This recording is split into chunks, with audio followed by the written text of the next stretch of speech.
എല്ലാവർക്കും നമസ്കാരം. ഇന്നത്തെ ടോപ്പിക്കിൻ്റെ തലക്കെട്ട് ഇങ്ങനെയാണ്: ഗീവ് ബെറ്റർ ഫീഡ്ബാക്ക്. നമ്മുടെ ഒരു ടീമിൻ്റെ ഉന്നമനത്തിന് വേണ്ടി തീർച്ചയായിട്ടും ആ ടീമിലുള്ള അംഗങ്ങൾക്ക് ഇടയ്ക്കിടയ്ക്ക് നമ്മൾ ഫീഡ്ബാക്ക് കൊടുക്കേണ്ടി വരും. അവർ ചെയ്യുന്ന വർക്ക് നല്ലതാണെങ്കിലും ചീത്തയാണെങ്കിലും അതിനെക്കുറിച്ചുള്ള ഫീഡ്ബാക്ക് കൊടുക്കുക. എങ്ങനെ നല്ല ഫീഡ്ബാക്ക് കൊടുക്കാം എന്നുള്ളതിനെ കുറിച്ചുള്ളൊരു 3 ടിപ്സാണ് ഇവിടെ പറയാൻ ഉദ്ദേശിക്കുന്നത്. ആദ്യത്തെ ഒരു പോയിന്റ് എന്ന് പറയുന്നത് ഫോക്കസ് ഓൺ ബിസിനസ് ഔട്ട്കംസ്. നമ്മുടെ ഒരു കൂട്ടായ്മ അല്ലെങ്കിൽ നമ്മുടെ സ്ഥാപനത്തിൻ്റെ ഔട്ട്കം അല്ലെങ്കിൽ റിസൾട്ട് ഓറിയൻറ്റഡ് ആയിട്ടുള്ള ഫീഡ്ബാക്ക് ആയിരിക്കണം.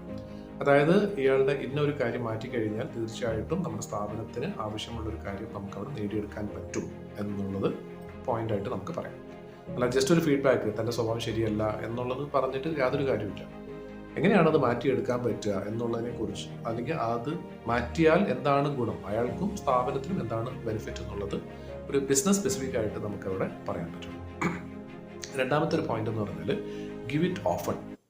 ഫീഡ്ബാക്ക് എന്ന് പറയുന്നത് പലപ്പോഴും പല സ്ഥാപനങ്ങളിലും 6 മാസം കൂടുമ്പോൾ അല്ലെങ്കിൽ 1 വർഷം കൂടുമ്പോൾ ആനുവൽ റിവ്യൂ വരുന്ന സമയത്തായിരിക്കും ഇത് ഫീഡ്ബാക്ക് കൊടുക്കുന്നത്. നിങ്ങൾ ഇത്ര നാൾ ചെയ്തത് ഇത് ശരിയായില്ല എന്ന് പറഞ്ഞു. അപ്പം അപ്പോഴത്തേക്കും കുറേ നാൾ കഴിഞ്ഞിട്ടുണ്ടാകും. അപ്പം അയാൾക്ക് അത് തിരുത്താനുള്ള സമയം കിട്ടില്ല. അതുകൊണ്ട് കുറച്ചുകൂടെ ഫീഡ്ബാക്ക് കുറച്ചുകൂടെ ഓഫൺ ആയിട്ട് കുറച്ചുകൂടെ ഫ്രീക്വൻ്റ് ആയിട്ട് കൊടുക്കുന്നത് നല്ലതായിരിക്കും. എല്ലാ ദിവസവും കൊടുക്കണമെന്നല്ല പറയുന്നത്, മേ ബി ഒരു 2 ആഴ്ച കൂടുമ്പോൾ അല്ലെങ്കിൽ മാസത്തിൽ ഒരിക്കലെങ്കിലും ഒരു ഫീഡ്ബാക്ക് കൊടുക്കുന്നത് നല്ലതായിരിക്കും. പിന്നെ മൂന്നാമത്തെ വളരെ പ്രധാനപ്പെട്ട ഒരു പോയിന്റ് എന്ന് വെച്ചാൽ ബി സ്പെസിഫിക്.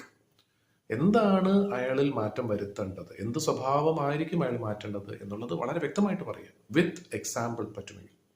ഇന്ന രീതിയിൽ നിങ്ങൾ ഇന്നൊരു കാര്യം മാറ്റിക്കഴിഞ്ഞാൽ തീർച്ചയായിട്ടും നിങ്ങൾക്കും സ്ഥാപനത്തിനും ഇന്ന ബെനിഫിറ്റ് ഉണ്ടാകും എന്നുള്ളത് കുറച്ചുകൂടെ കണക്ട് ചെയ്തുകൊണ്ട് പറയാനായിട്ട് ശ്രമിക്കുക.